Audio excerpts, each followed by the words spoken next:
Now let's turn to in Mrs. Tilscher's class, which is not too dissimilar to being in my classroom. So just as we did with the previous poems, let's have a look and see what the purpose and the title, the purpose and the function of the title is. Again, I reiterate what I said before. Remember, this is an important part of the poem. It can be used as quotation in terms of the evidence in the Scottish Literature exam. So in Mrs. Tilscher's class, functions to identify the subject, the setting and the subject of the poem. So the setting in time, which is more specifically her formative years, obviously while she's at school, and then obviously the subject is Mrs. Tilscher herself. So there are two aspects there that are being explored in this poem. There is the formative years of the narrator, but there is also the importance of this one individual as a subject. So let's start by reading the first sentence, which is a relatively long sentence which contains enjambment. So with enjambment, this is where you need a visual representation. What happens with enjambment is you start at the beginning of the line, you read the words, and then you follow round to the next line. So my finger's tracking your eye movement, and then you follow along the line, and then you go round to the end of to the beginning of the next line, and you follow it along to the full stop. So that the visual that you just saw me do there with my finger is in essence what your eyes do. Now I think this is one of the things that makes this poem particularly clever, because that eye movement is actually being mirrored in the content of those lines. So let's have a look at the lines. You could travel up the Blue Nile with your finger tracing the route, while Mrs. Tilscher chanted the scenery. So the content, she's talking about a child following the route of the Nile with their finger, and the structure of the poem, the use of the enjambment, actually mirrors that content. That's clever, okay? I think it's also worth commenting on the use of the word choice chanted, because this has connotations of speaking with a rhythmic quality. And this emphasises how Mrs. Tilscher would speak to her class and marks, obviously, the class as being quite young. Only occasionally do I chant at my classes, and that's because you're all a lot older. So it marks her as a teacher who is quite good at her job and knows how to help her students. Chanting aids memory, aids retention. So that's why, with very young children, you would use chanting as a technique. So it would be worth, if there was a question on those lines, that is something potentially you could comment on. So once we've got to the end of that enjambment, that brilliant, ingenious enjambment, we then come across 3 short consecutive sentences. Now, these 3 short sentences do function as a list, but they are not a list because they are not punctuated with commas. Therefore, they are 3 short sentences. And they are a list of the places that the child remembers from that lesson on the Nile.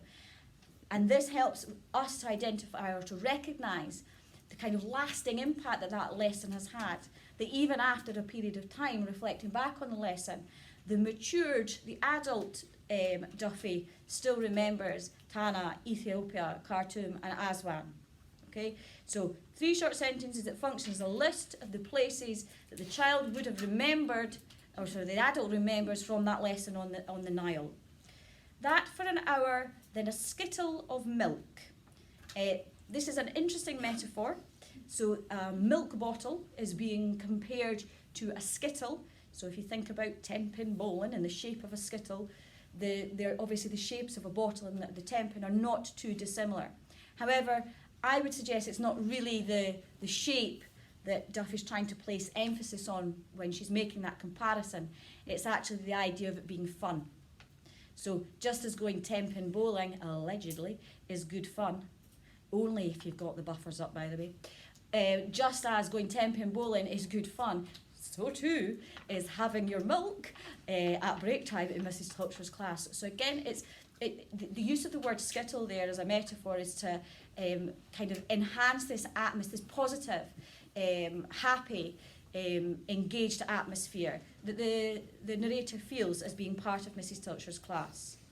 We then have, and the chalky pyramids rubbed into dust. The chalky and the dust are markers of setting in time. So this poem is set in Duffy's childhood. Back in those days, we didn't have smart boards. Shocking. Back in those days, probably didn't have whiteboards in many schools.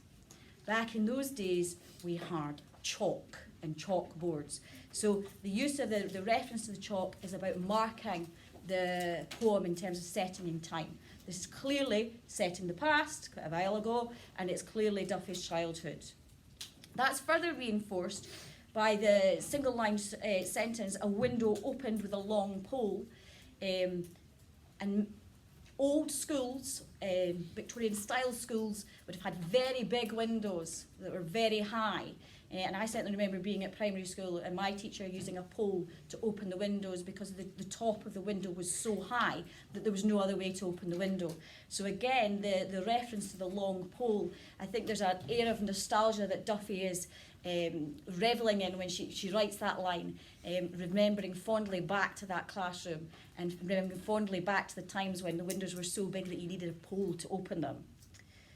We then have the laugh of a bell, which is a transferred epithet. The laughter that the bell is expressing comes from the children. And again, this is to reflect the fact that this is a positive environment where the children are happy, where the children enjoy being. And I think that's key to your understanding of this opening verse, that it is an introduction to Duffy's enjoyment of and love of learning, which is part of the purpose of this poem, to express that love. Okay.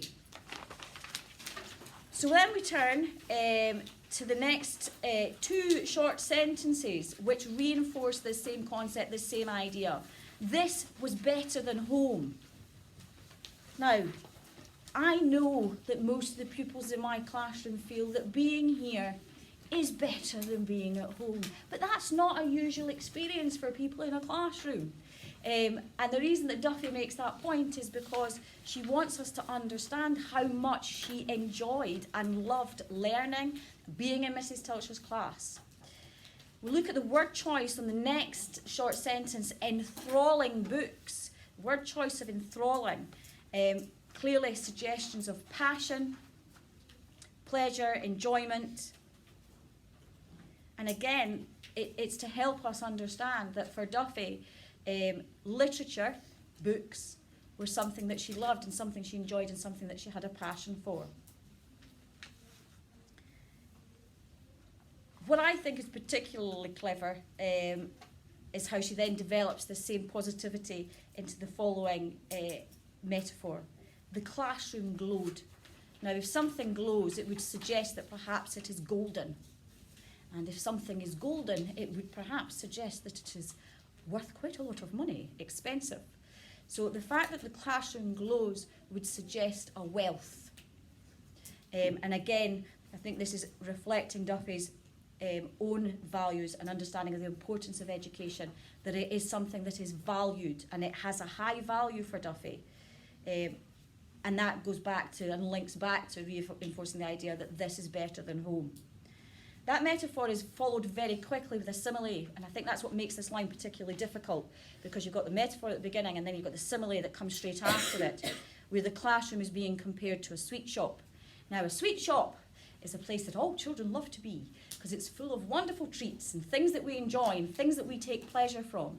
And Duffy is saying, in essence, that so was that classroom. She took pleasure from it and she took enjoyment from it. So you can see that the same idea is recurring across this poem, that learning, that literature, that Mrs. Tilscher brought pleasure, brought happiness, inspiration, passion, and these are the key vocabulary that you need to be thinking about. That sweet shop imagery is then extended into the subsequent short sentence, sugar paper. Now, when I was young, back in the day, you could buy sugar paper. So you could go to the shop and buy sweetie paper, which you ate. It didn't really taste very much. It was pretty rubbish. My sister quite liked it. I less so.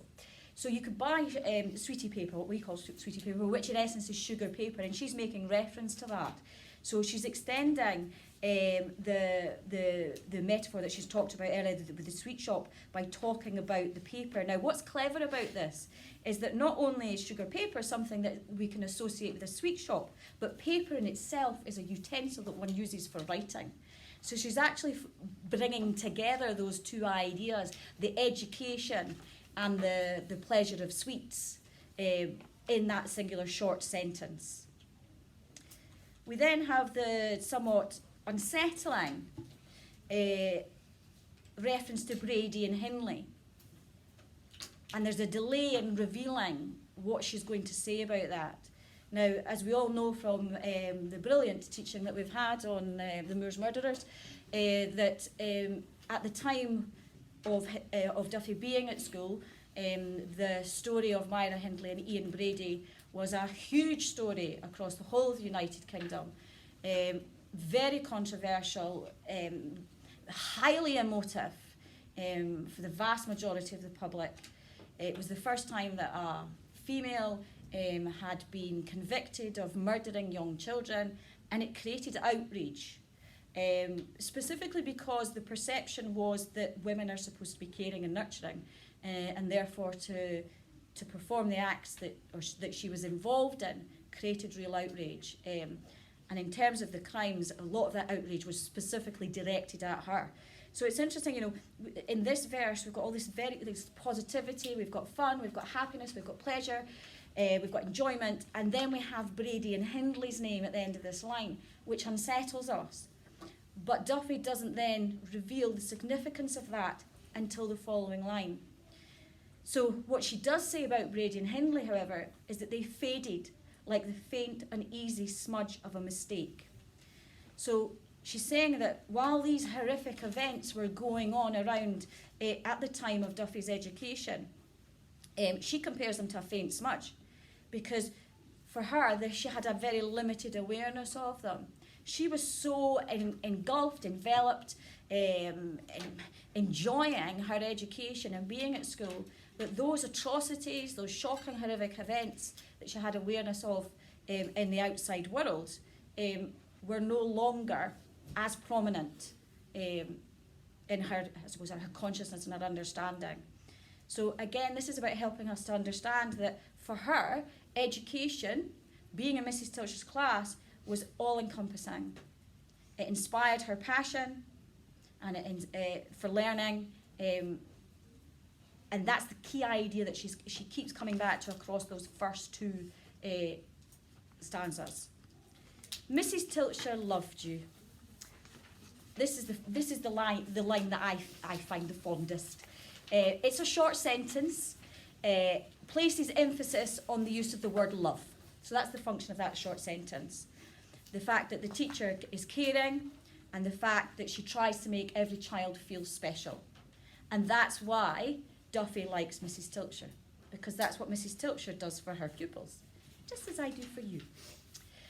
Some mornings you found there's a delay, enjambment, she'd left a gold star by your name. The delay there in terms of the enjambment, I would suggest, is supposed to mirror the excitement of the child. So some mornings you found, we have to wait to get to the next line to find out what it is that they've found. That creates a kind of an excitement in us, and then that is mirrored by the excitement the child experiences when they see that gold star next to their name. And again, this is all about helping us understand who Mrs. Tilscher was as a character. So if we think about Mrs. Tilscher's characterization, she's a kind, caring, loving teacher who clearly values her pupils and makes them feel important. And that's a key message that Duffy wanted to get across in this poem. That was part of her motivation, dare I suggest, for writing it, to make that praise and that acknowledgement, and doffed her cap to Mrs. Tilscher, who was her real teacher. The scent of a pencil slowly, carefully shaved. Now, what you have here in this single line sentence is parenthesis. Parenthesis on the use of the word carefully. And again, this is reflective of the care and attention that Mrs. Tilscher takes in the looking after and the preparation of her pupils and her lessons.